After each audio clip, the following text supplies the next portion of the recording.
Okay, welcome to the translation seminar of the Center for Translation of Hong Kong Baptist University. My name is Minhua Liu, the director of the center. We have a very, very good turnout today, and we have more than 30 people, and actually more than close to 300 people register for this seminar. So that shows the level of interest in our speaker and her talk today. It is my great pleasure to introduce our speaker, Dr. Katrijn Maryns, who is joining us from Belgium at 9 o'clock in the morning. Dr. Maryns is assistant professor in the Department of Translation, Interpreting and Communication of Ghent University in Belgium. She is also a member of the Center for Social Study of Migration and Refugees, also at Ghent. Her research involves using the ethnographic-sociolinguistic approach to studying linguistic inequality in institutional contexts of asylum and migration. She is the author of the monograph, The Asylum Speaker, Language in the Belgium Asylum Procedure. She is also co-editor of the book series, Translation, Interpreting, and Social Justice in a Globalized World. And just recently, she co-edited a special issue for the journal, The Translator, with the title, Flexible Multilingual Strategies in Asylum and Migration Encounters, which just came out in November this year. The projects she's currently working on or supervising her students on include multilingual communication between immigration lawyers and their refugee clients, migrants and refugees who are speakers of lesser diffused languages or with low literacies. She also works on projects to provide remote language assistance for migrants and refugees via webcam. The topic of Dr. Maryns' talk today is translating refugees, conducting empirical research on the intersection of language and social justice. In this talk, she will discuss how meaning, evidence, and identities are co-constructed, and all based on authentic data from asylum interviews and legal cases that involve asylum applicants. For today's talk, as a precaution, for a potential lockdown in Belgium, and fortunately it's not. But with her children at home, Dr. Maryns recorded today's talk, which is about 40 minutes. So what we will do is we will play the recording, but Dr. Maryns will be with us throughout the whole talk. And after the recording, Dr. Maryns will take audience questions after her talk. So without further delay, you will bring you Dr. Katrijn Maryns.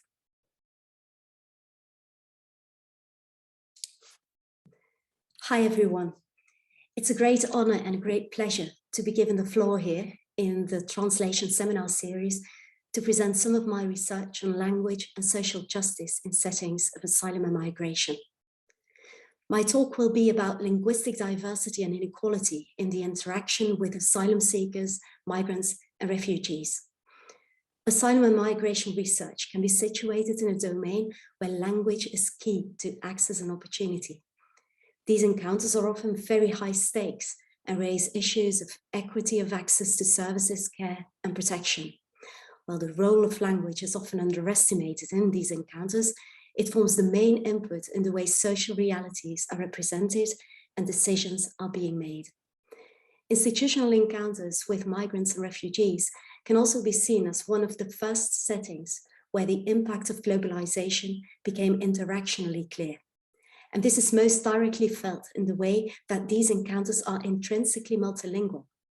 Therefore, there's an obvious connection with interpreting and translation practice. But it is not my intention to consider interpreting and translation as isolated forms of mediation, but rather as part of a complex package of mediation involving many layers of discourse representation, a package that forms an integral part of institutional processing. In my talk, I will discuss how linguistic inequalities are interactionally exposed in asylum bureaucracies. I will focus on the impact of language, multilingualism, and mediation on the construction of meaning and identity in these encounters. I will discuss some of the main theoretical and methodological approaches in this research field, and then I will provide some empirical data from the perspective of how language is attributed different, even conflicting roles in asylum bureaucracies. I will conclude by some more meta-level reflections on the possible impact of these research findings beyond academia, addressing questions like, how do we position ourselves as language researchers towards our findings, and what responsibilities do we have in sharing our findings with the societal and political field? But first, I would like to start with some real-life data, a telling example that immediately demonstrates the close connection between language and social justice.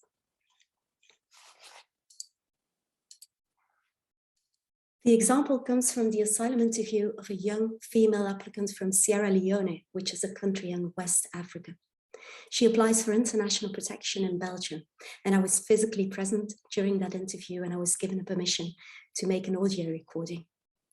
This is now almost 20 years ago. It was when I started my fieldwork in the asylum procedure, at a time when there were many critical voices in the media expressing their concerns about the ways in which asylum seekers were being interrogated and whether they were given the chance to tell their story. The asylum procedure was also often described as a black box when nobody was allowed in. And I was intrigued by that, and I wanted to find out what was happening behind those closed doors. It was no surprise that getting access turned out to be a very difficult enterprise that took me more than a year. But eventually, and I have to admit, with a lot of luck, I was allowed to physically attend and observe interviews and court hearings at the different stages in the procedure.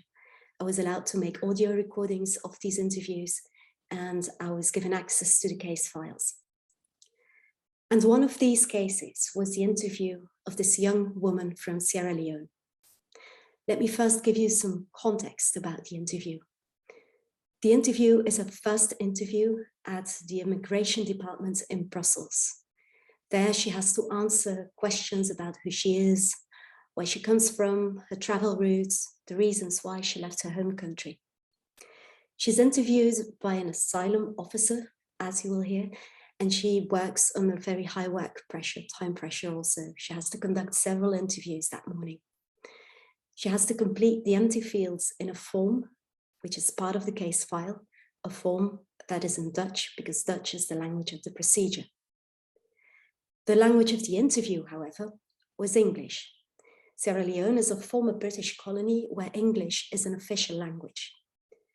It is taken for granted in the procedure that somebody who claims to come from Sierra Leone should be able to do the interview in English.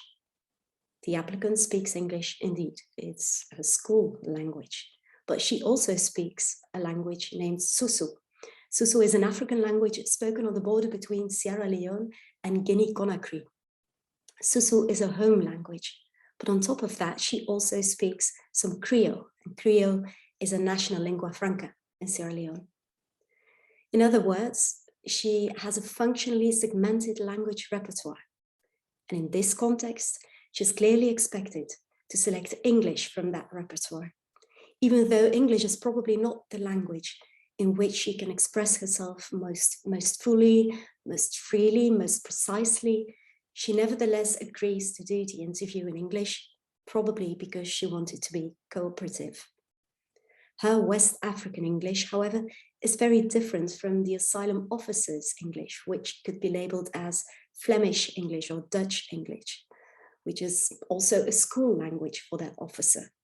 But just like the asylum seeker, also for the officer, it's expected that she is sufficiently proficient in English to do the interview in that language. As you will hear in the recording, the original voices have been blurred to ensure the anonymity of the informants.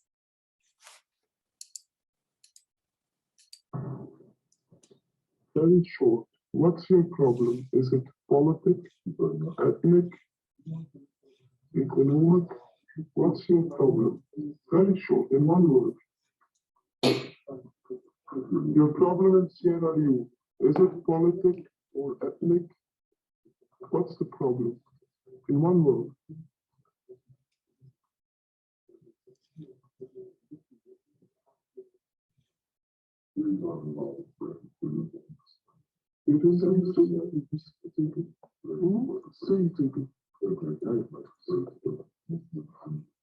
You have a problem in Sierra Leone, okay? In one word, what is the problem? Is it something to do with politics? Or is it something to do with ethnic problems? Politics. My father don't dare.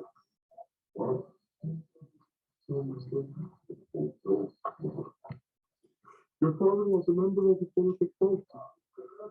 This is my father don't dare decide in politics.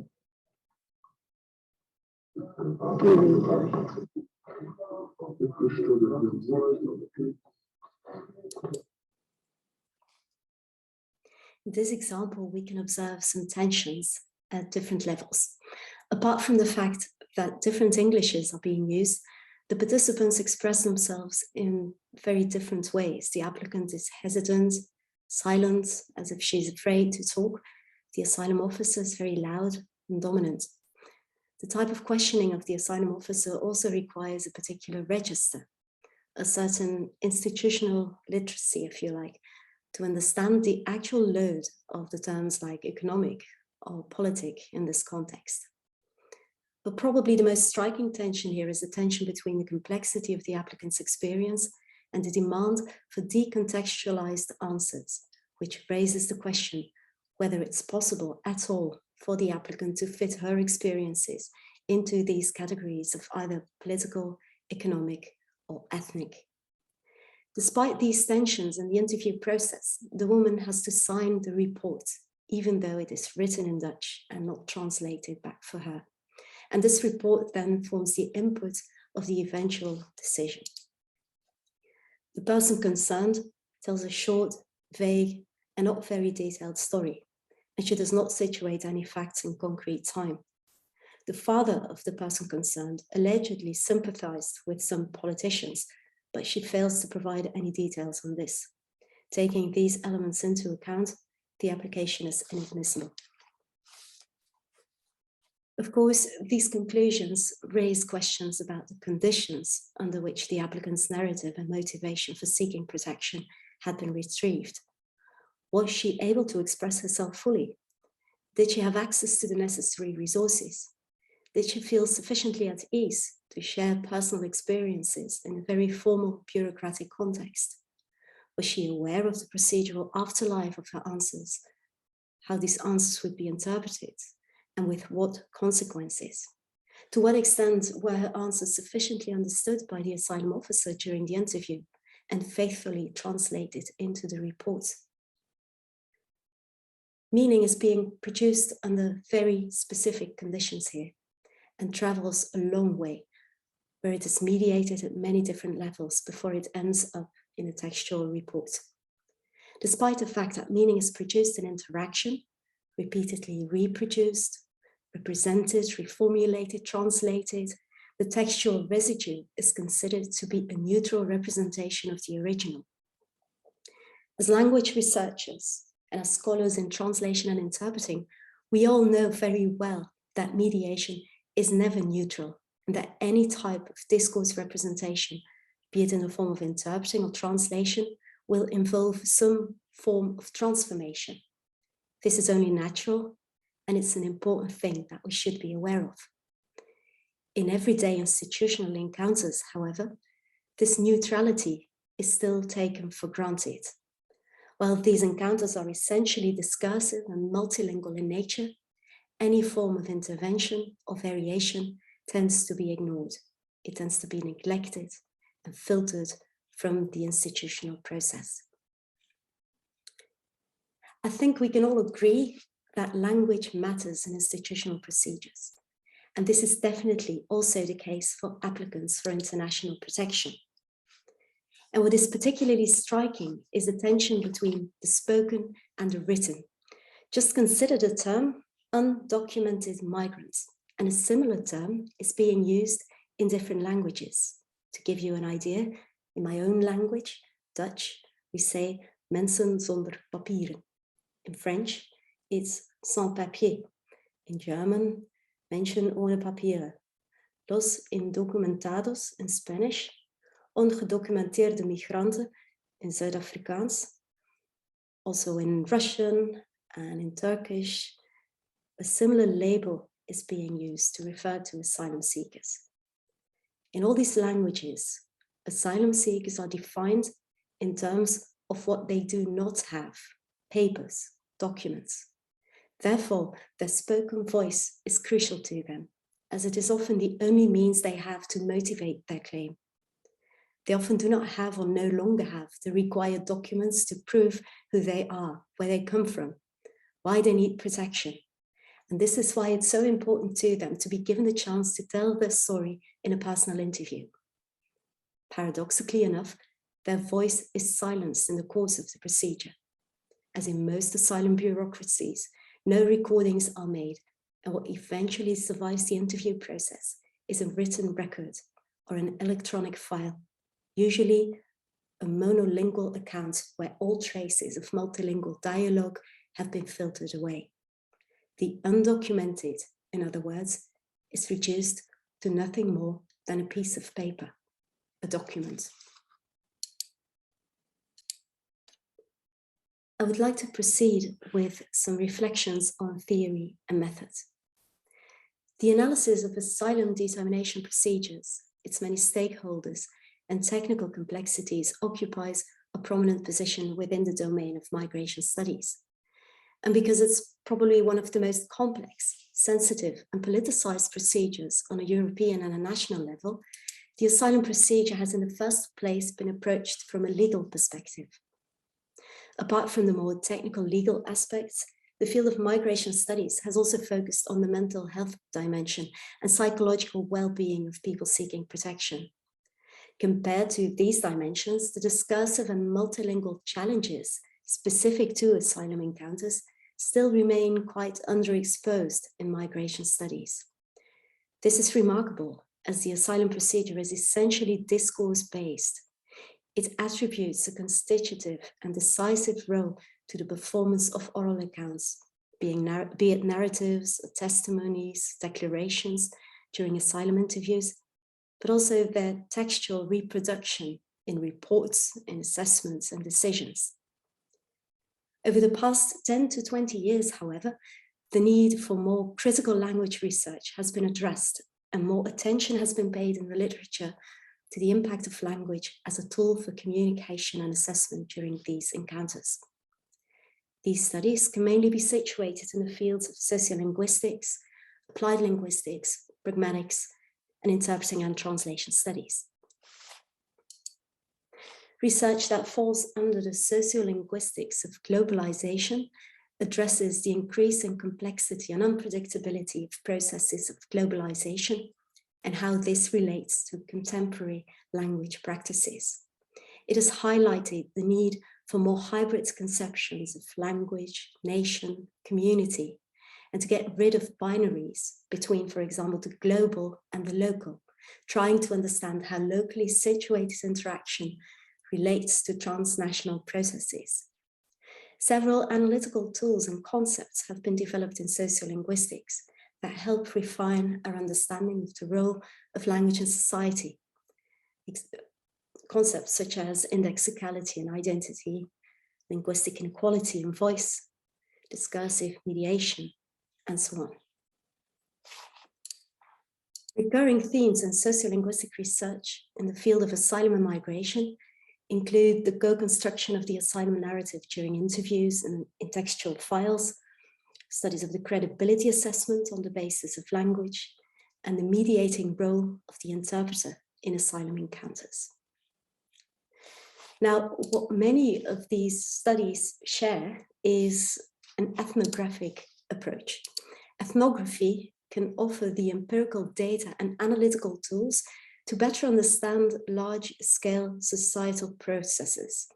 In the context of asylum and migration, ethnographic data can offer empirical support for concerns about how refugee status is determined. Ethnography foregrounds a reflexive approach that aims to understand language practices from within, adopting an emic perspective, departing from how people interpret their everyday world and make meaning in context. And it is this emic perspective which is particularly useful in a setting like the asylum procedure, where a lot tends to be explained in terms of numbers and figures.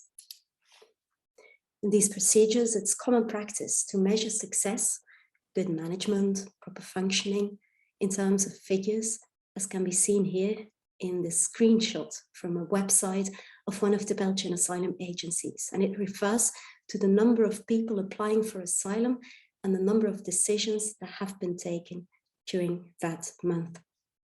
In a domain like this one, where quantitative measuring is key, an ethnographic approach is needed, very much needed, to understand the story behind the figures. And this brings me to my own sociolinguistic ethnographic research. Over the past 20 years, I've been involved in language and migration research, ranging from analysis of asylum interviews and court hearings to research on the role of immigration lawyers, the use of interpreters, and analysis of language support needs in these encounters. I have analyzed the role of language in asylum and migration encounters from different perspectives. As I've said, language is deeply involved in the construction of the refugee identity. It raises issues of access to information, issues about opportunities to express oneself and be understood, assessments of credibility, and so on. In order to integrate some of these dimensions in my talk, I've decided to zoom in on some of the conflicting roles that are attributed to language in the refugee determination process. And I will demonstrate these dynamics with some authentic data examples. As we all know, language serves different functions in institutional settings, but these functions are not always transparent for its users. For analytical purposes, I've tried to decompose this complexity of functions, which are mutually interconnected, of course, into 3 dimensions. Language as representation tool, as a verification tool, and as a categorization tool. As a representation tool, language can be seen as a meaning-making tool that represents meaning, evidence, and identities in institutional encounters. As a verification tool, it foregrounds language as a tool that indexes veracity and credibility in these encounters. Language as a categorization tool refers to language as a tool that allocates complex social realities into static institutional categories according to standardized criteria. Let me now expound a bit on each of these dimensions. The representation of meaning is not a neutral or objective process, but involves different levels of discursive mediation. Drawing on Jacobson's notions of interlingual and intralingual translation, discursive mediation can be conceptualized in a broad sense, including, but not limited to, the more visible forms of interdiscursive mediation. And this is mediation taking the form of translation or interpreting between languages. This form of mediation covers professional and non-professional interpreting, as well as more readily available multilingual solutions, such as lingua franca interaction, non-verbal communication, translation software, ad hoc language assistance through companions or multilingual service providers, and so on.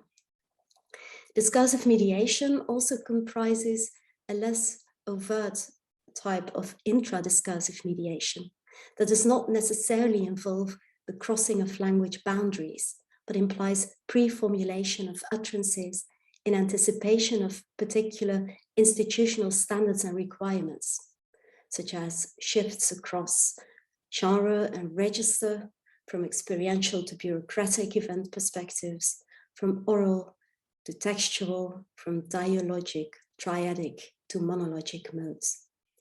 Both inter and intra-discursive forms of mediation are elementary discursive processes in the asylum determination procedure.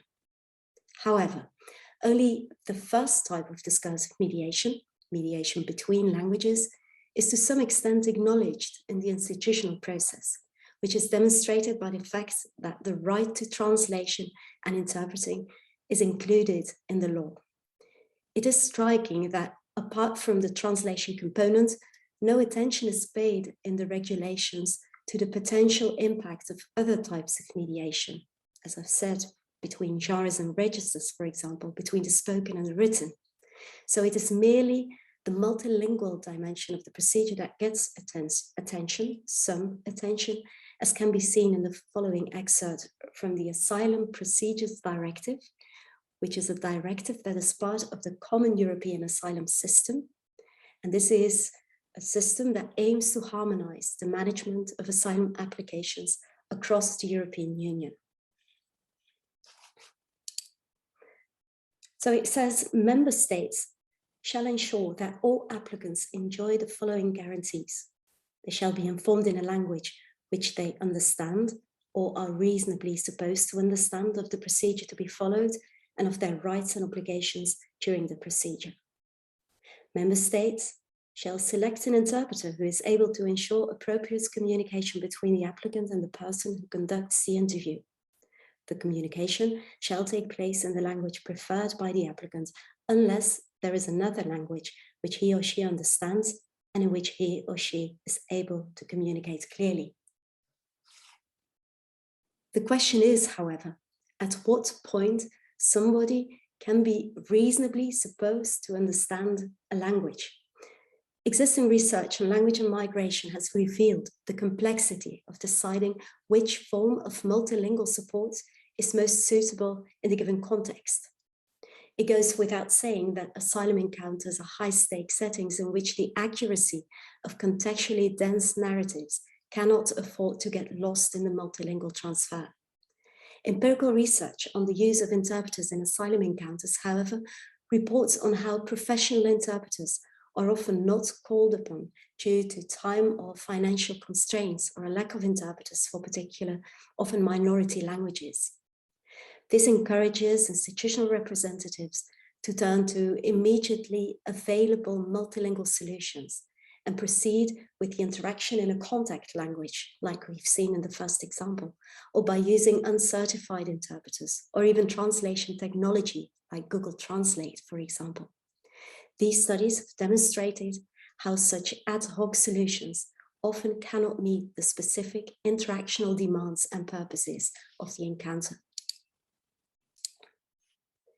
And this is also clearly the case in the next example. It's the case of a Nigerian woman who applied for international protection in Belgium. This file was sent to me only last year by an immigration lawyer who is really concerned about the linguistic rights of her clients.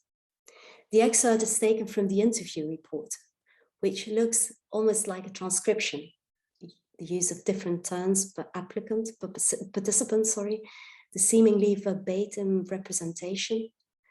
But in fact, it's an on-the-moment, on-the-spot translation by the asylum officer of the questions and answers, a translation from English to Dutch. I first provide the original, the Dutch answers, and then followed by the English translations, which are my translations. You did not ask for an interpreter, so the interview will be in English. Do you understand my English? The other time was big English. I don't understand it. I don't speak it so well. I speak a little bit of English. Please do not speak too fast in English. and a bit further on in the report. What languages do you speak? We speak English. Broken English is our name. We speak Bini. We speak Edo. Other local languages of Nigeria?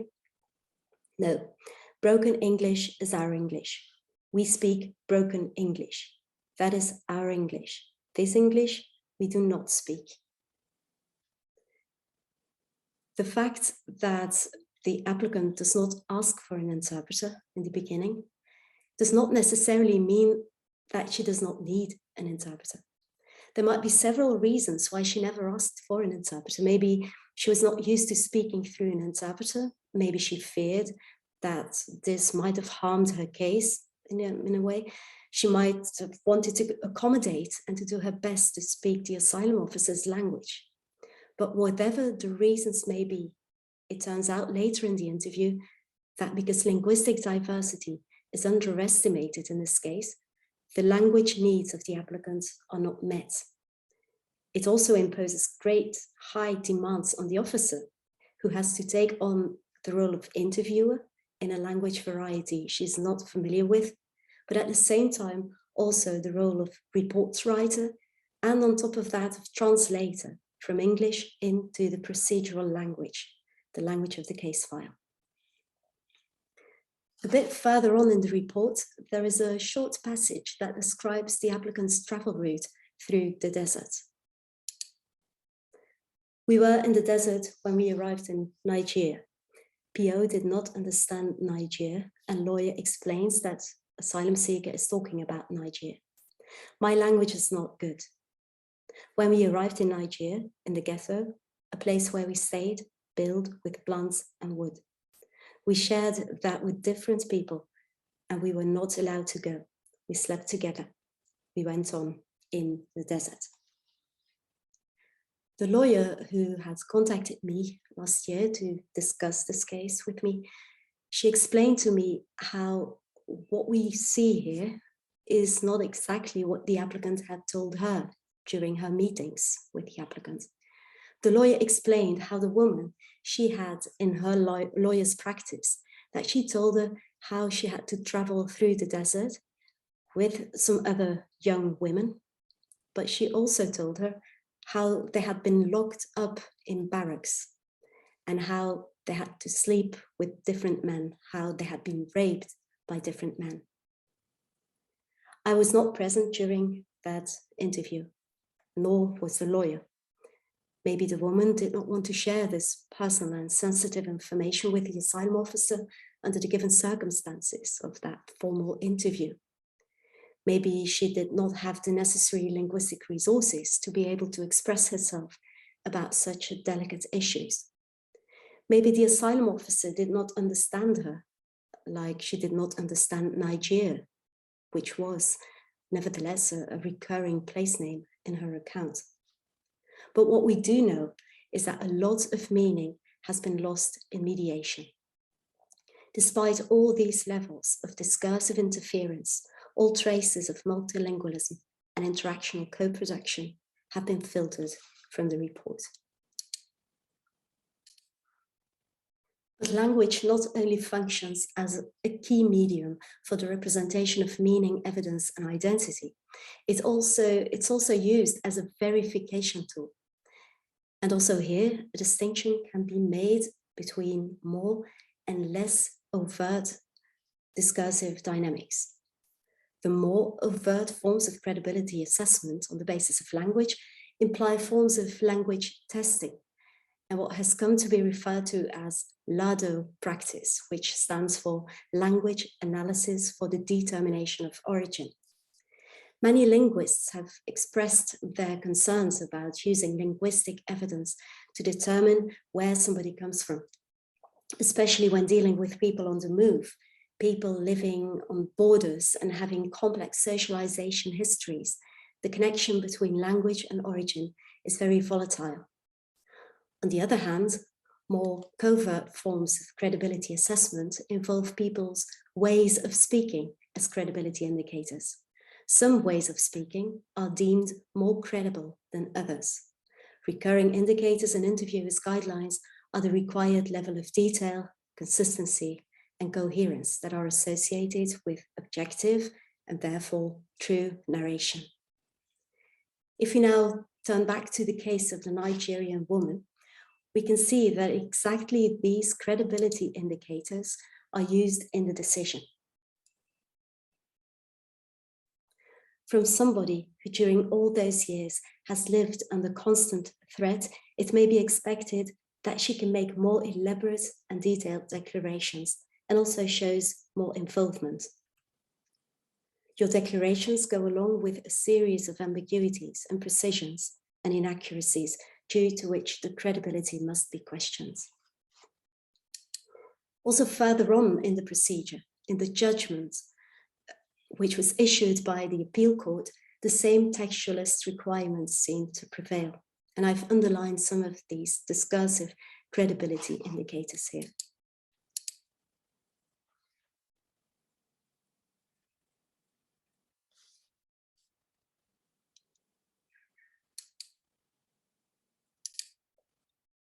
And then thirdly, language can also be seen to serve as a categorization tool, where it reproduces complex social realities, such as the often deeply contextualized experiences of asylum seekers, into objective, abstract legal categories, like the category of refugee or economic migrant.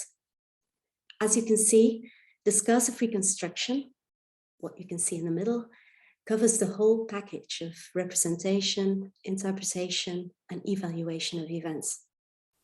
The data excerpt that you've heard at the beginning of my talk is a very clear manifestation of these categorization dynamics, where the applicant was literally asked to capture her experiences in one word. What is your problem? Is it politic, ethnic, economic? What is your problem? Very short, in one word.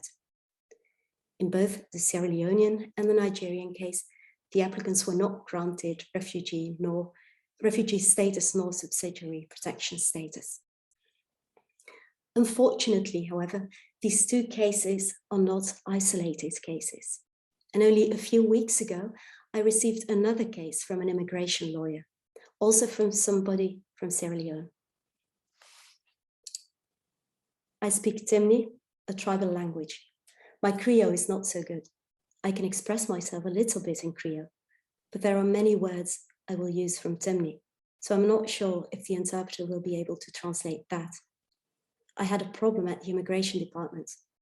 There was a Nigerian interpreter, so the interpreter used a different type of Creole than my Creole, and he did not speak Timni. I don't know if I can do this interview in Creole. I would rather do my interview in Timni. I do understand the interpreter, what the interpreter just asked me, but there are things that I can only name in Creole. In Timni and not in Creole.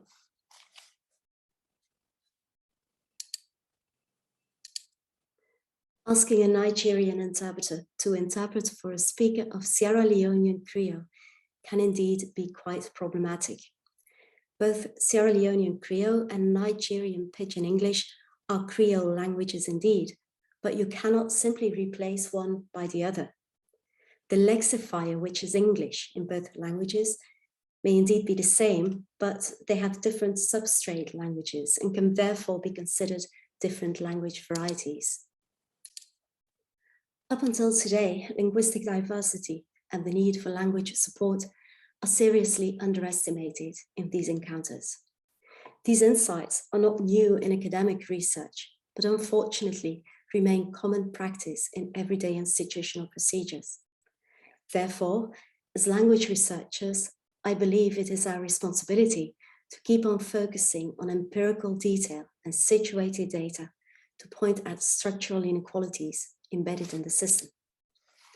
It is important that we keep on demonstrating how language serves as a gateway to access and opportunity, how it affects the way people can access resources and services they are entitled to, how they actively participate in the negotiation of these rights and resources, and how they establish themselves as legitimate participants in this process. By pointing at micro-discursive inequalities, on-the-ground realities, locally situated discursive practices, we can highlight inequalities higher up the scale, the more structural processes of social order. Asylum seekers and refugees have been considered as a vulnerable group in legal terms, and a group that requires protection. But many of them are also very resilient.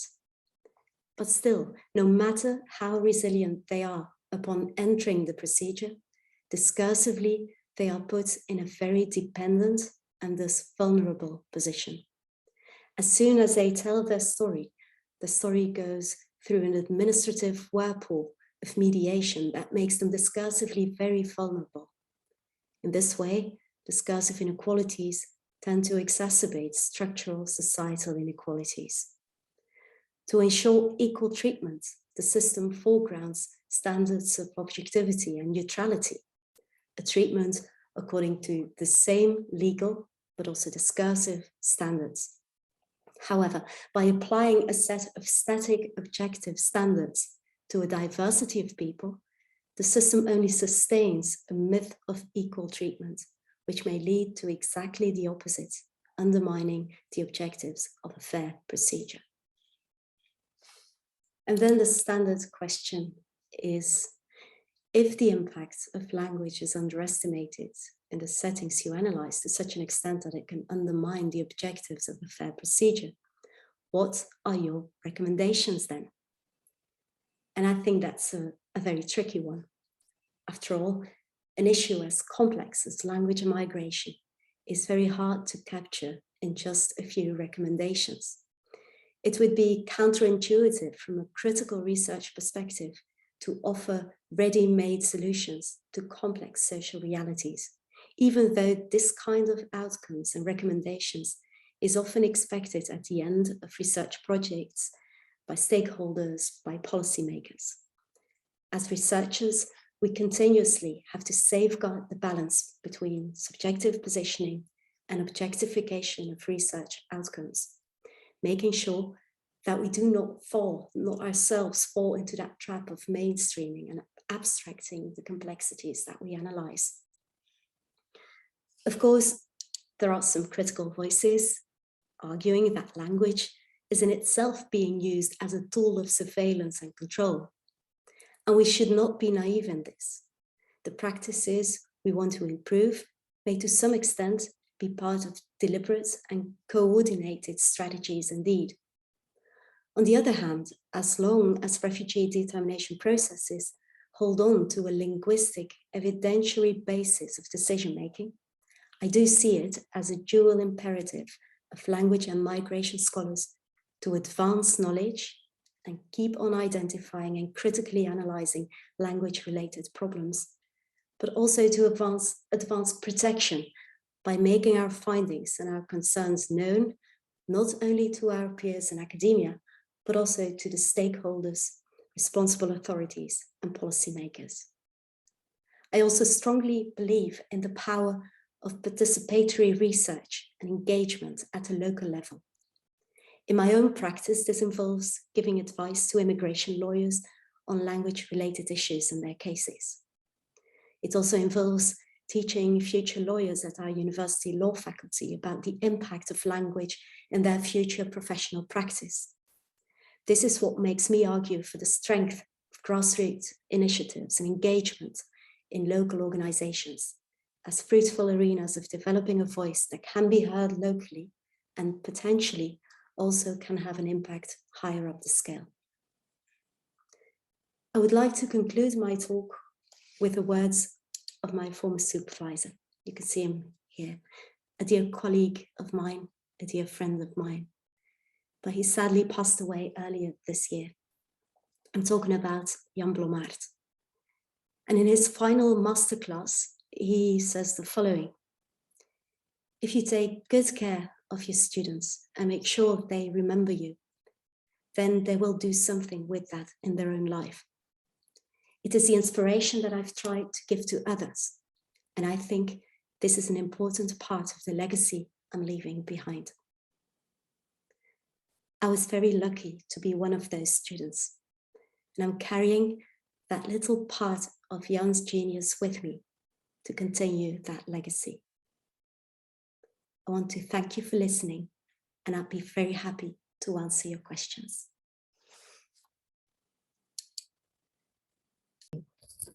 Well, thank you, Dr. Maryns, for this very illuminating talk on this very complex, very important topic, which apparently has becoming all the more important, in this day and age. And thank you for also sharing the very inspiration words from your supervisor at the end of your talk. We're now opening up the floor for your questions. We'd like to hear your voice. It's still there. And I'd like to hear, so if you want to ask your questions, please unmute yourself before asking your question. Alternatively, you can also type in your questions in the chat box, and we will read your questions out.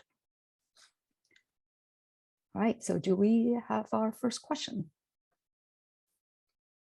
While we're waiting for our first question, if I may, Katrijn, I'm very interested in, what you said about teaching the future, educating future lawyers on the importance of this topic. I wonder, how has it been received, by the law department and the future lawyers? Well, it's now, I think, 3 or 4 years in a row that we've been invited. Marie Jacobs, she's my PhD student, and we do it as a tandem. And it has been well received in the sense that we're invited every year after year, to share some of our views with examples on the impact of language for these lawyers specifically, the impact on the way they communicate with their clients who are by definition multilingual, who speak other languages.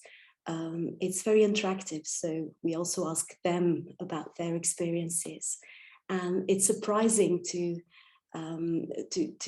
see how little they know about the possibilities of asking professional interpreters, how much they try to cope with most basic forms of communication, even though they have to help people with very complex issues.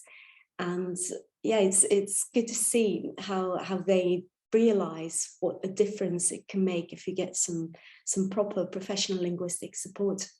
We also do a demonstration where we show what it is like to work with an interpreter, to teach them, like, this is what we have to, purely deontological issues, what they have to look for, how they can detect an interpreter who's probably not interpreting what people are saying, but who's not really aware of deontological guidelines.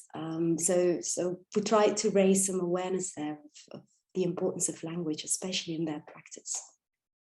And we're doing similar classes also for medical students, because also they have patients who speak other languages, and we can see exactly the same issues of underestimating the impact of language and the importance of linguistic support. So these are the projects we're engaged in at university level, trying to get some more language and some more awareness, linguistic awareness in those different departments apart from our own language departments.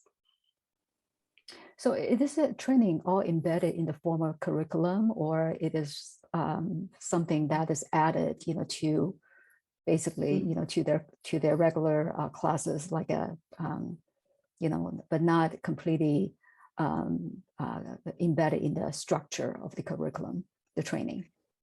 Yeah, well, in the medical department, it's part of the curriculum now. So it's part of the master's program. After, I think it's more than 10 years now that we've been doing this. So now it's become part of the curriculum. In the law department, not yet, but we're making progress. So I am hoping to get it integrated some way. But over the past 3 or 4 years, it's been a recurring class. So it's becoming a bit part of the curriculum already. But we're working on this. Yeah. A related question is, aside from scholars like you, scholar in translation and interpreting, I wonder whether this area of research has been taken up by scholars in other fields, for example, immigration studies or migration studies. Yes, if you go to immigration journals, you can see that there is the number of articles about language, about linguistic issues is increasing, but there is still quite some work to do, of course, and it's not always easy, as we all know, to publish in an interdisciplinary context. It's different traditions, different expectations, and it can be challenging too to try to publish, to get something published in a different domain or a different field of research. But there are more and more also interdisciplinary research teams where this type of interdisciplinary work is being encouraged, and especially when talking about migration, of course, it's crucial that the issue is being studied from many different angles. Also at our university, we have this interfaculty research center, CESMIR, where we bring together people from legal studies, from political studies, from languages, medical studies, and so on. And it can really be very, very illuminating to see how we are coping with very similar issues, but from our own perspectives, and then the challenge is to find a common framework to better understand these dynamics and to better understand what's going on there. I think what you do in your university can really serve as a very, very good model, for other schools and training programs, which is quite amazing. I think let's see, I think we got something in the chat. Yeah. Question. We've got, I'll read them aloud, if that's okay. All right. Thank you so much for your wonderful presentation. I'm conducting doctoral research on interpreting refugee contexts in New Zealand, and your work has been essential in this regard. My focus is on trauma-informed interpreting, and it seems from your talk that very little attention is paid to this aspect. How do you see awareness of trauma elements and institutional approaches to interpreting refugees and migrants in general? Thank you. Oh, that's a very good question. I think it's difficult to answer it as, I mean, I don't think we can treat every single case. Well, we have to see who's dealing with individual cases. I believe I'm quite sure that some of the interpreters and also some of the interviewers will be very careful, and what I want to say, there is a huge difference at an individual level. Some people, some interpreters will be quite cautious and will be trained in this and very careful, even though it must be extremely difficult to interpret for people with trauma and to interpret extremely sensitive information. But what I've noticed from my observations is that there is an enormous difference between interpreters and also between institutional representatives. Maybe this makes it even worse because as an applicant, you depend on not only on the way a system works, but also on individuals who represent your case, who interfere in your case. And training is being, I'm just talking about the Belgian situation. People are being trained in this, of course, especially case officers. But I'm convinced that more training is required also for interpreters to be able to be better prepared for these stories that you hear during asylum hearings, which are often really very, very difficult to listen to, let alone being able to represent them in a different language. That must be extremely challenging. But I don't think I have an answer to your question, a clear answer to your question, but it's something that is worth further exploring, and it's extremely important that we keep on investigating what the impact is of representation on traumatized people and on narratives of trauma. A second question, maybe. Thank you very much for your presentation. I'm doing research into interpreting and social justice from the service users' perspectives. And I'm wondering if you have any recommendations or information about sharing knowledge with culturally and linguistically diverse communities beyond academia, so that change can also come from these communities themselves. Let me reread that question. Could the one who is asking this question maybe give some more context to the question and give an example maybe to, because it's quite difficult to answer this question like this. I've got a whole list I can see now. Very interesting questions, but to provide on-the-spot answers, I think it would work better maybe in a more interactional format. If you could ask me your question and unmute yourself, that would be very much appreciated. Also because of my voice, I'm currently suffering from COVID myself. That's also one of the reasons why I pre-recorded my talk. I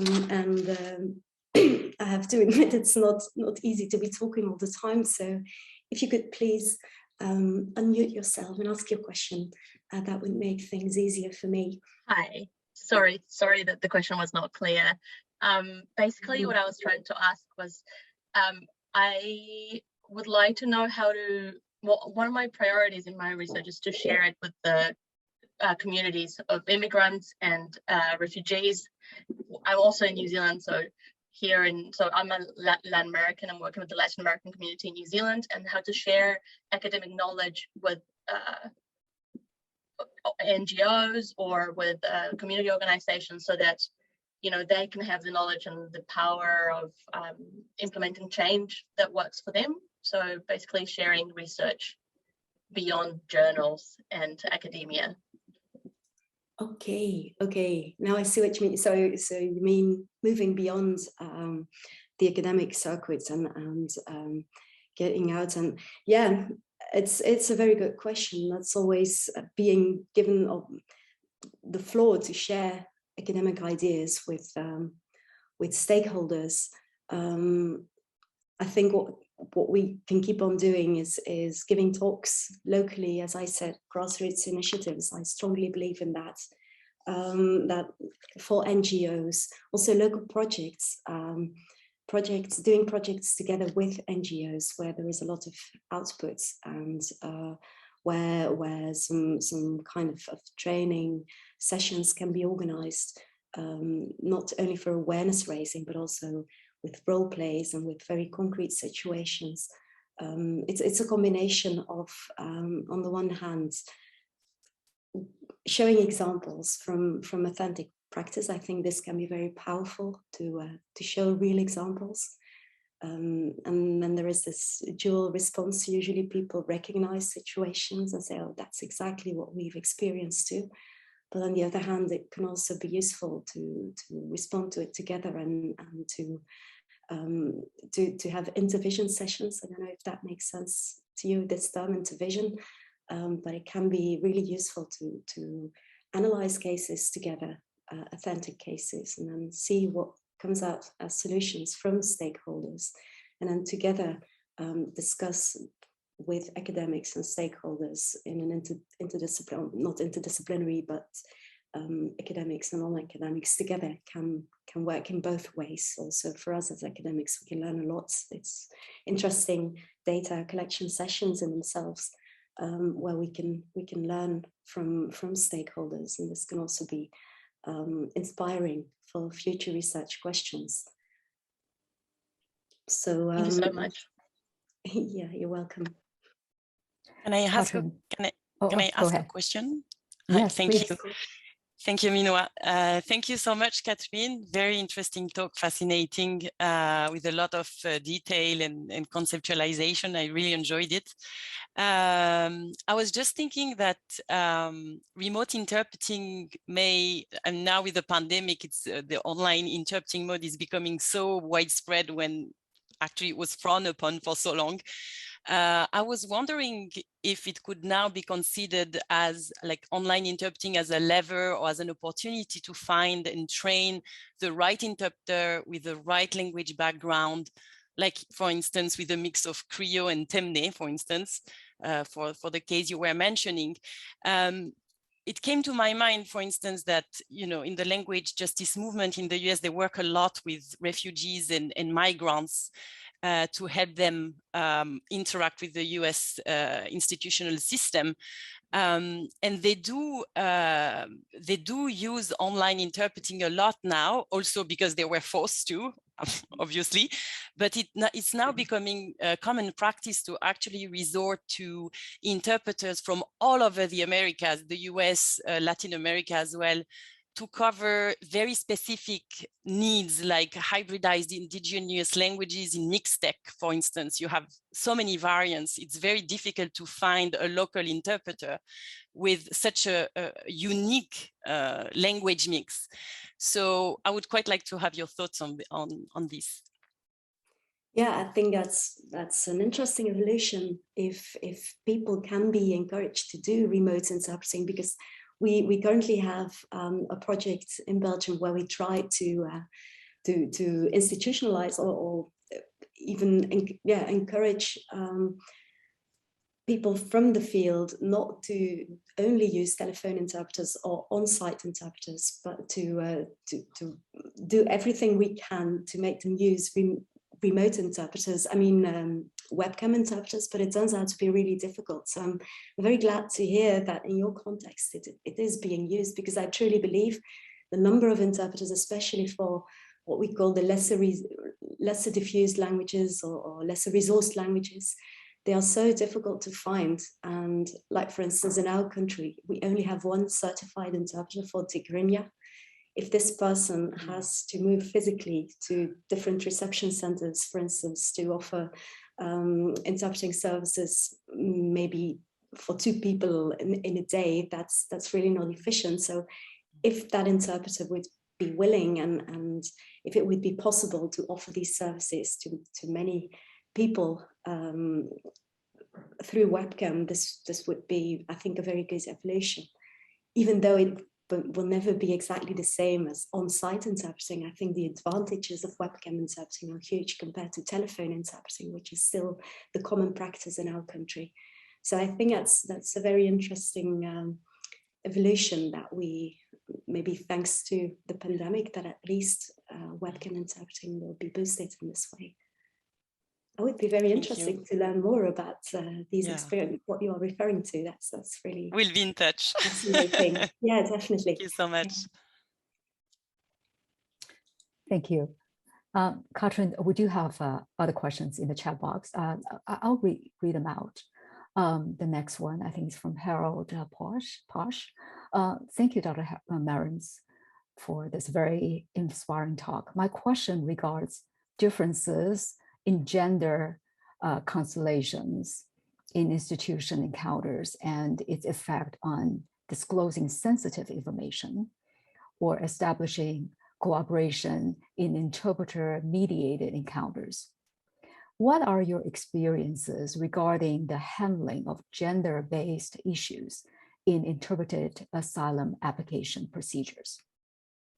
Mm-hmm. Over the past 10 years, I guess, I think there is more sensitivity towards gender issues, not only with regard to interviewers, but also with regard to interpreters. The only thing that I've noticed, apart from the fact that in our system, we now have a special unit, a gender unit, which is great, which can only be encouraged. But in practice, the main rule that seems to be followed is always, if you have a female applicant, then we have to make sure that she gets a female interpreter, female interviewer, and a male applicant, a male interpreter, male interviewer, as if this can solve the problem. And I think the issue is much more complex than just this. What everybody knows, it's much more complex. But it's like, just by making sure that this provision is being observed, that the problem is solved. And unfortunately, I've seen several cases in which people have to share personal, very sensitive information in an interview context, where applicants actually manage remarkably well to explain our problems in very much detail, which is crucial because they have to motivate a claim. They have to make sure that their story is a credible story, so that it is believed, that people believe what they are saying. But then the problem is often situated again at a level of mediation, where it's the interpreter, often not a trained or a certified interpreter, who attenuates the story, who turns it into a much softer version of the original. Or even interviewers, when they write it down in a report, they use euphemisms or leave out the most explicit language. And then the question is, even though you have female interpreters and female interviewers, if these dynamics are the same, what will be the difference? I've got examples of I have an article on it also on a male applicant who explains in all the horrible details what happened to him. But then you can see a female interpreter filtering away all those details. And then the question is what's the problem then? Is it the asylum seeker who's not able to express himself fully because he's talking to a female interpreter? I don't think that was the problem, because he really managed to be very explicit, but a problem was situated elsewhere. So again, it's an issue that has to be tackled from many different perspectives. It's partly it's good that the applicant is being focused on in the first place, and the rights of the applicant, but at the same time, also interpreters and interviewers, it's triadic. It's an interaction. It's co-production what they are doing, and each of them should be taken care of, not just applicants, but all the others, and it will benefit everyone in the triad. Next question is, what level of Dutch is required for interpreters working for asylum hearings in Belgium? Is it fair to hire language intermediaries with B2 level?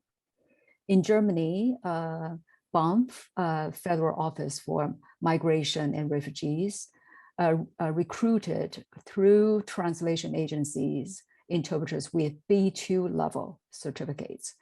This was the case for refugees speaking Arabic, Kurdish, Persian, and Dari, and other African languages. So the language requirement for interpreters in Belgium. Yeah, I think it depends on the language.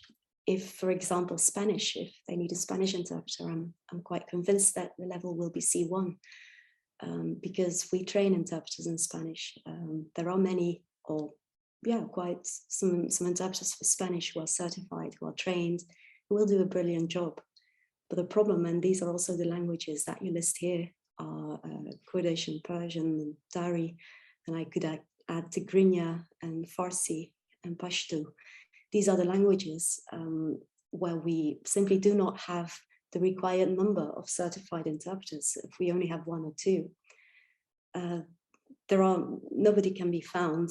What the institutions do, also the asylum authorities, is they have to move on with the second best option, and they have to lower the standards. Instead of going for trained interpreters, they go for bilinguals in the languages that they require.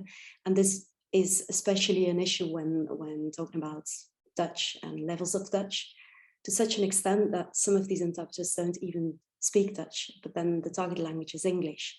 So there is this additional layer of translation that is necessary then. On the other hand, I'm not saying that I would discourage the use of English as a target language, because sometimes if there is no interpreter at all, it might be better to use an interpreter who interprets into English instead of Dutch. But at least this should be visible in a report. At least they should be taken into account when drawing conclusions.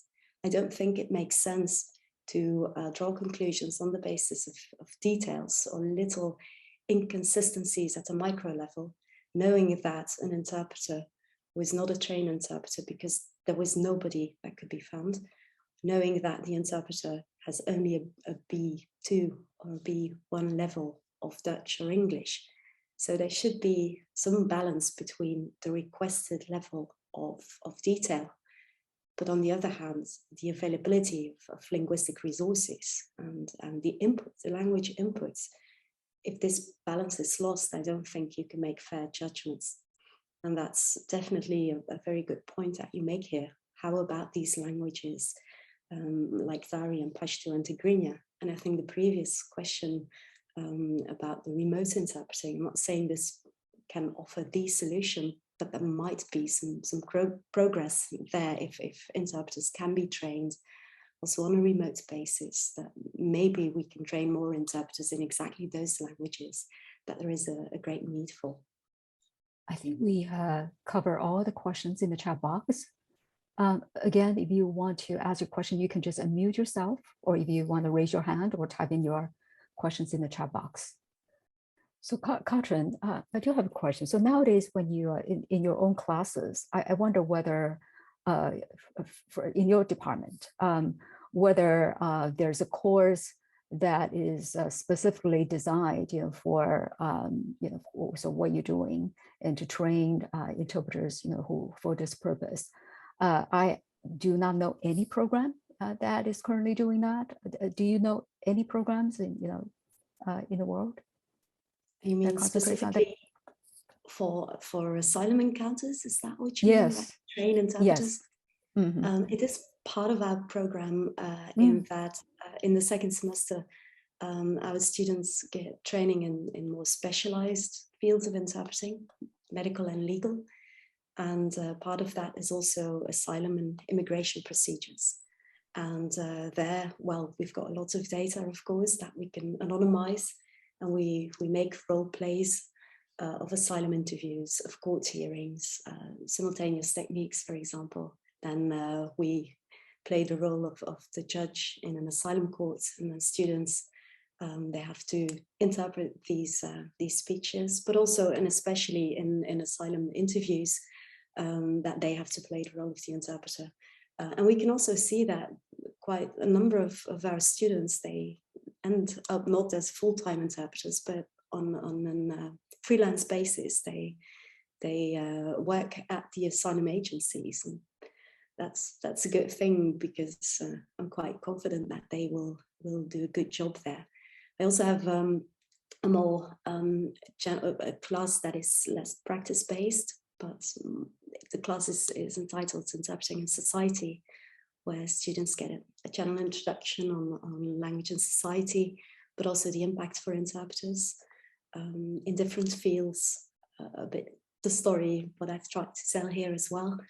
And we do intervision sessions where we invite people from the field, where we invite lawyers, but also general practitioners to share their views and their everyday practice and experience in working with multilingual clients, multilingual patients. And yes, students generally appreciate that they can see what's really going on in societies, not just from the books, not just from articles, but that they can see the link between what we as academics are writing and what people in everyday practice are doing.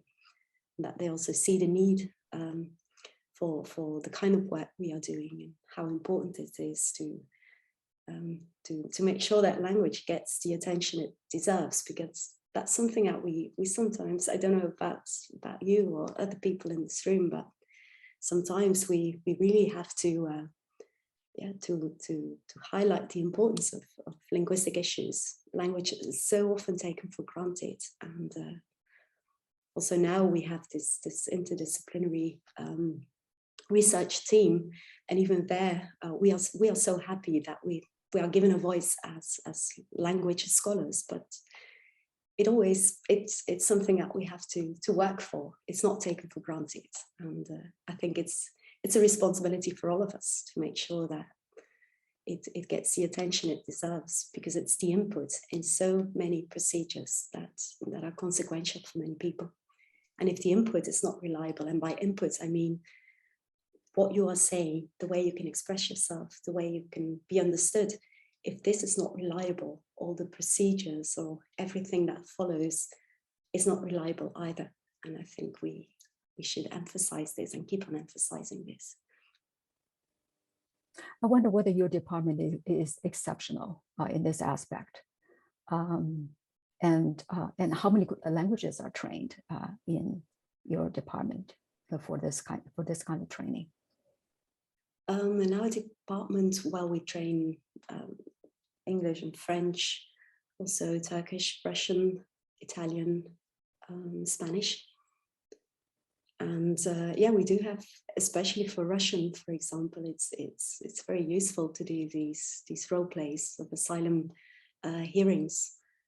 2 years ago, we even did an authentic, well, semi-authentic situation where we had a legal clinic, and we turned it into a multilingual legal clinic where law students had to provide advice in a specific case with Russian applicants, and our Russian students were there as interpreters. Well, they had to work as interpreters in that context, just for the consultations with the lawyers, so not the institutional hearings, of course, but it was a bit more backstage, if you like. But nevertheless, it was with the real applicants, very well coached by the Russian teachers, obviously, the lecturers. But it was a very interesting setting, semi-authentic, semi-simulated, because they were well prepared for that. And it was not like in real life as interpreters, at immigration departments, you arrive and you just have to start interpreting with very little context, which must be really challenging. So that was different from our students. But we try to offer it for different languages. Well, the languages that we have, that we offer in our program. And is your department the only program that's offering this kind of training? I assumed in other European countries there may be trainings like this, right? There might be. I presume also in Austria, University of Vienna, we have our colleague Zoya Bauer.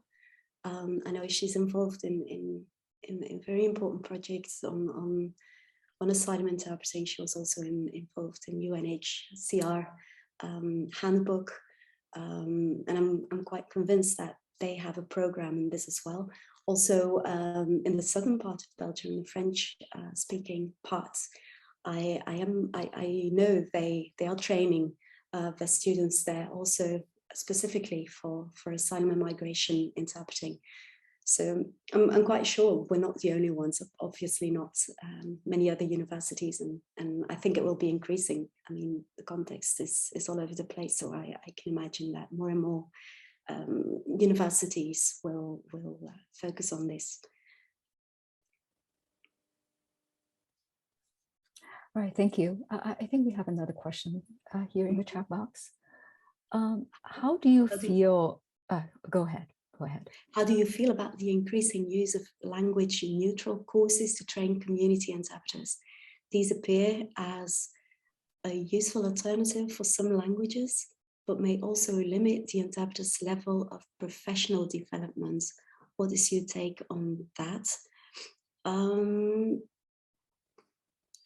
I think a combination of both is, of course, the best option. I do believe in the usefulness of these language-neutral courses. I think some courses, for instance, about deontological issues, about knowledge about the work field, the context in which you have to work, does not necessarily have to be language specific. Another advantage, I believe, of these language-neutral courses is that there is this possibility of interaction between students. They will use a lingua franca then, but I think it's very nice to see if students with different linguistic backgrounds are trained together as a group, but of course not at the expense of language training and interpreter training in specific languages. So I think a combination, of course, but that's a quite obvious answer, I can imagine. A combination of both, not either one or the other. I think it can be a good, well, also good for well, only language specific courses might be a bit restricting too. So I think the combination of the two would be a good way of looking at it. But I don't know if the person asking the question agrees with that or wants to respond to that. I'd be very happy to discuss this, of course. So our department, we're trying to combine in any way. We have some general courses with all the students together, and then we have the language specific courses, but I think that's pretty much the same in other university departments. Do we have other questions? Let's see. I think there's one question that just came out. Response. New Zealand interpreter training. Yeah, it's mostly in New Zealand training. Okay. Okay. This means that interpreters do not get to train in the language except for their final examination, perhaps. Yeah. That's quite problematic, of course, if you only get examined for a language but never trained in that language. So I presume that all the courses are in English then, and they don't get. It's difficult, of course, to organize, especially for languages like Farsi and Pashto and Dari.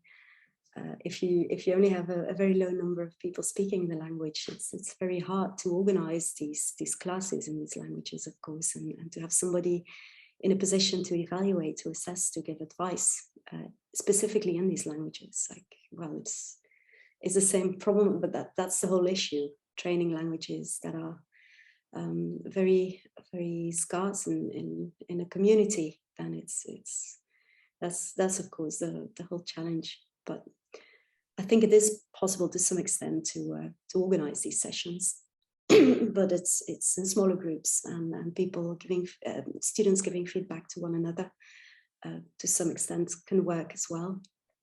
But it's not the best solution, or it will always be a different level or a different type of training than training for the more majority languages, if you like.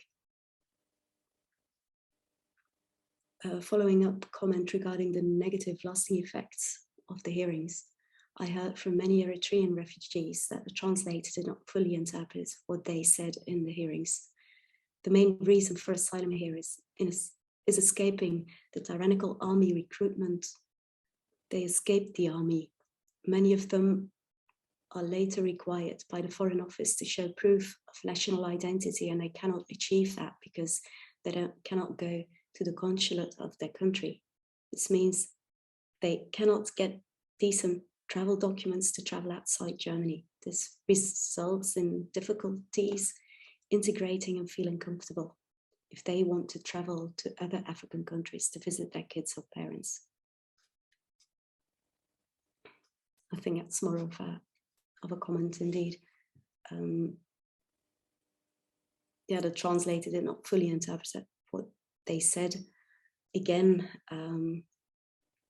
Eritrean refugees, as I said, in our country, we only have one trained interpreter for Tigrinya or Amharic. There might be a few more, but yeah, that's a big problem. If people are not trained, you can clearly see the difference in interpreting practice, of course. And this is something that we, in our classes for lawyers, for general practitioners, that we try to show them to be very alert to situations where, for example, interpreters immediately start answering questions instead of passing the floor to the client or to the patients. That lawyers should be aware of this and should intervene and explain that they really want the interpreter to mediate and not to be an active or overactive participant. Of course, they are active participants, but there are different levels of activity, of course, and that lawyers should be aware of this, that they can intervene themselves if necessary. And this should definitely be the case also in these interviews that you are referring to, the Eritrean refugees, but I can imagine this is not happening during these interviews, that consequences can be really bad. That's true.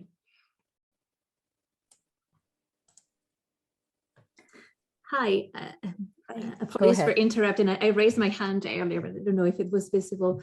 Thank you, Katrijn, so much for your presentation. It's been, at least for me, a great start of the day.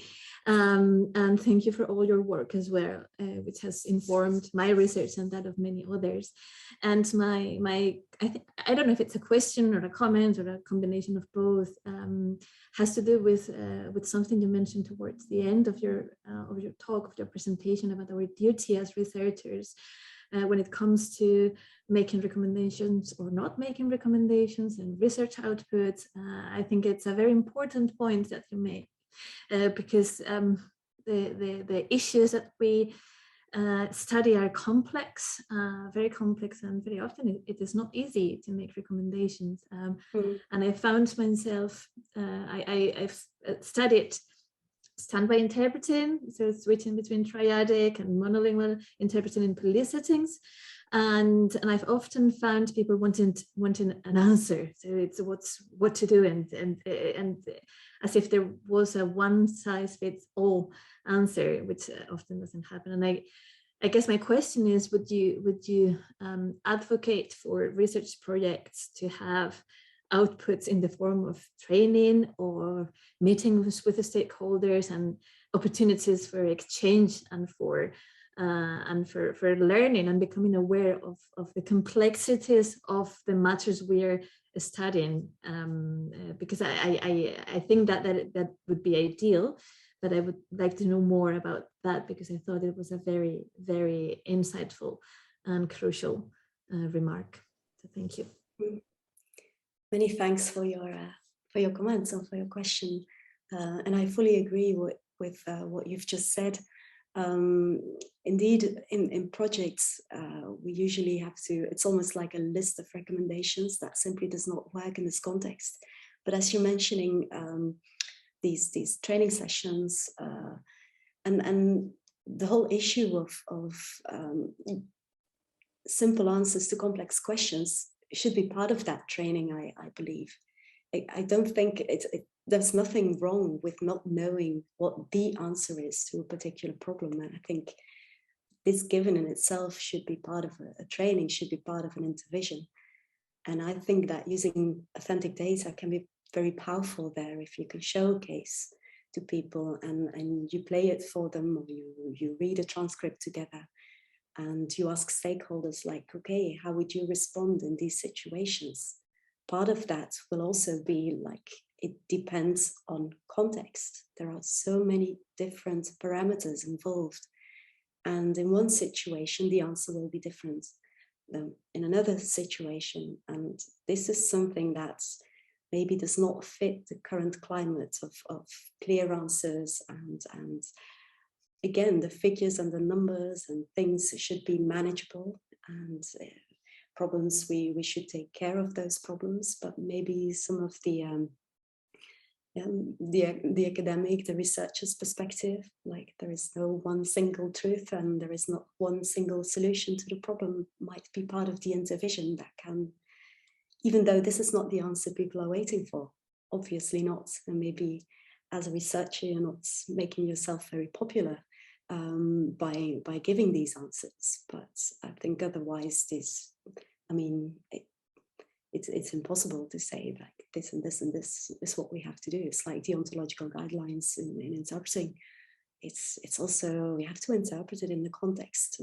It's not like this is what you have to do. And I mean, that's what we teach our students too, that it's being sensible in a given context, and everybody makes mistakes, and being aware of that, but in interaction trying to make the best of it. But in the end, we're all social human beings with our flaws, and there is a lot of diversity that is often considered to be a problem and an issue, but we could also turn it around and make maybe an interaction, I think the interactional part of it is crucial, that there is this connection, this engagement to change things, and not just imposing recommendations and rules and guidelines.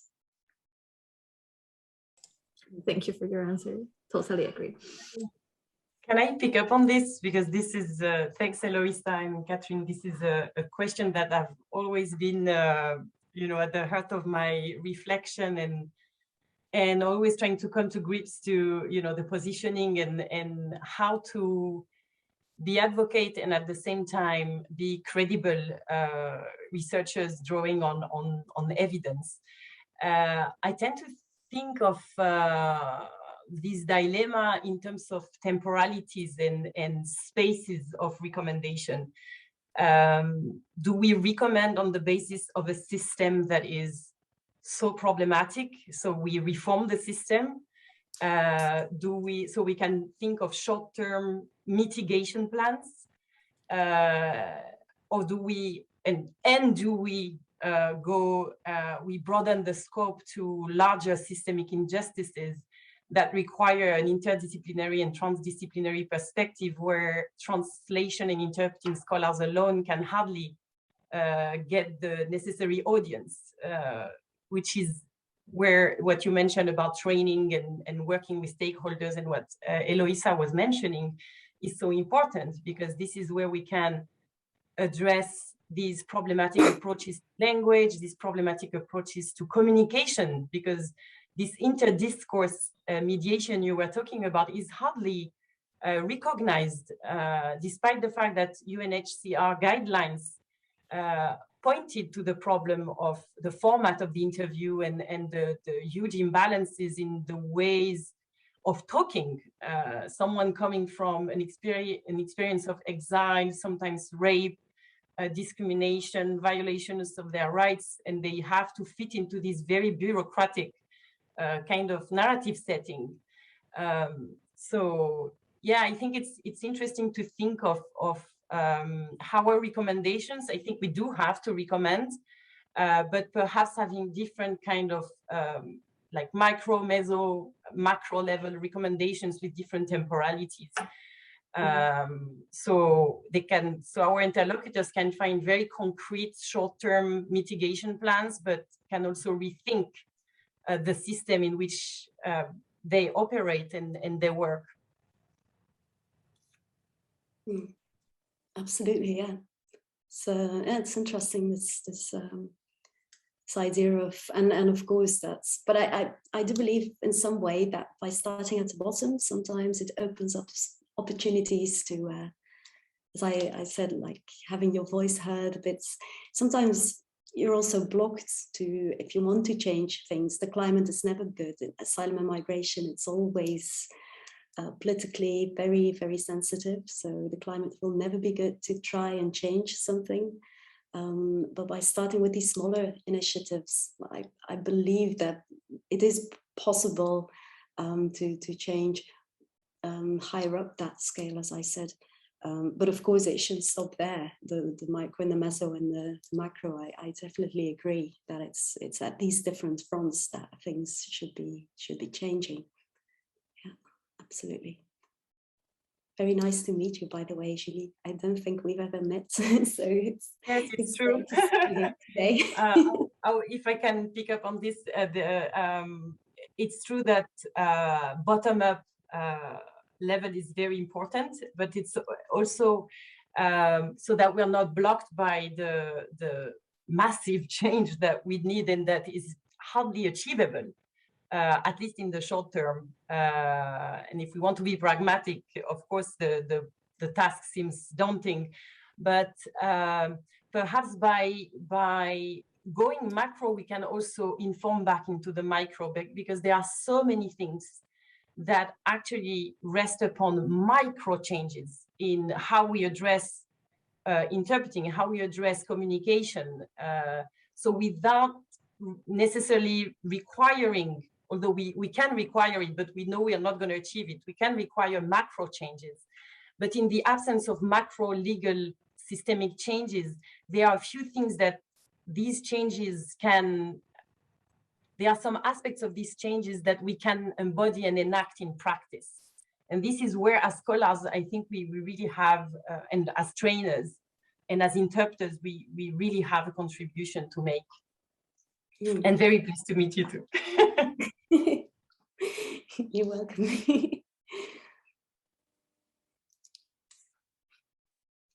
Likewise, nice to meet you, Julie. we have another question in the chat box. First of all, thank you for your brilliant presentation, Dr. Maryns. My question is, what is your opinion about Kurdish and Persian languages? Because I'm from Iran and I'm also Kurdish. When you talk about these languages, I was really excited. So I really love to know about your opinion. That's I have to be honest, a question that's very hard for me to answer. Who am I to have an opinion about languages? I don't know very much about. So I don't know exactly what you mean by what is your opinion. Maybe you could make yourself a bit more clear, because yeah, how can I have an opinion about a language? The only thing I can say is that when people use these languages, and they need this language because this is the way they can express themselves in the most sophisticated ways, they should be given the chance to do that in those languages. And I can imagine that many people who do not know much about the linguistic, sociolinguistic landscape of the country where you come from, try to, or are inclined to make generalizations, overgeneralizations of language variety, and that this can have an impact on people's chances to make themselves understood, even the level of interpreters. Finding the right interpreter for a particular language must be much more challenging if you don't know the complex sociolinguistic landscape of a particular country like Iran. But I'm afraid I have very little more to say about my opinion on your languages, unless you want to make your question a bit more specific, then I can give it a try, but I'm definitely not an expert in Kurdish or any other language spoken in Iran. Désolée. So Ms. Yegane Rashnavad, do you want to add more to your question?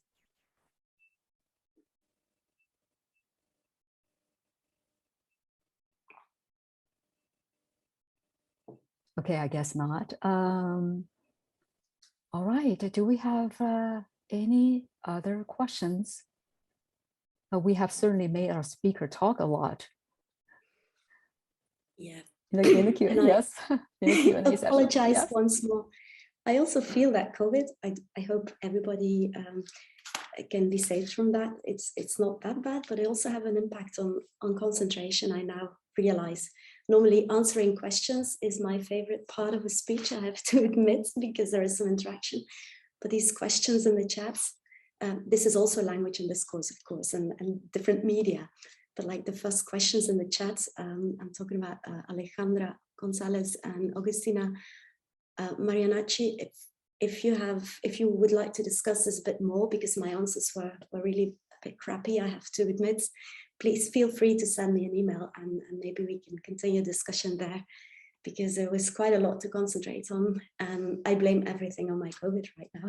So, but feel free at a later stage to contact me and we can definitely discuss. Well, absolutely not crappy at all. I mean, all are very clear to me. And we have a comment here. Thank you for your answers despite being unwell. Definitely. It's truly enriching, truly. Thanks for the huge effort. Yes, I think this really sums up very nicely, you know, for how we feel about your talk and about you, Katrijn. Really appreciate, you know, while recovering from COVID, you still are so willing to share with us your research and your experience in training and also all the good work you have done. We do wish you a full recovery soon, and also we also would again what I said earlier, that just a special issue that just came out last month. So if you are interested, please go to read a special issue of the translator. It's on this topic. And I also like to thank our audience for your wonderful questions and for joining us today. And we, as usual, the recording of today's talk will be available on our website in about a week. And on our website, you will also see all the recordings of other translation seminars from the past 20 years, since 2001. So there are a lot of all kinds of topics. And if you want to be included in the mailing list of the center, please let us know by emailing us at ctn@hkbu.edu@hk, and you will be included in our mailing list, and you'll be receiving announcements about any activities, including conferences and also translation seminar talks like this one. Well, thank you again, Dr. Maryns, for your very inspiring talk. And thank you again, audience. And we hope to see you all again at the next translation seminar. Thank you so much. Also for giving me the opportunity here. Thanks a lot. Thank you, Katrijn. Okay, goodbye, everybody.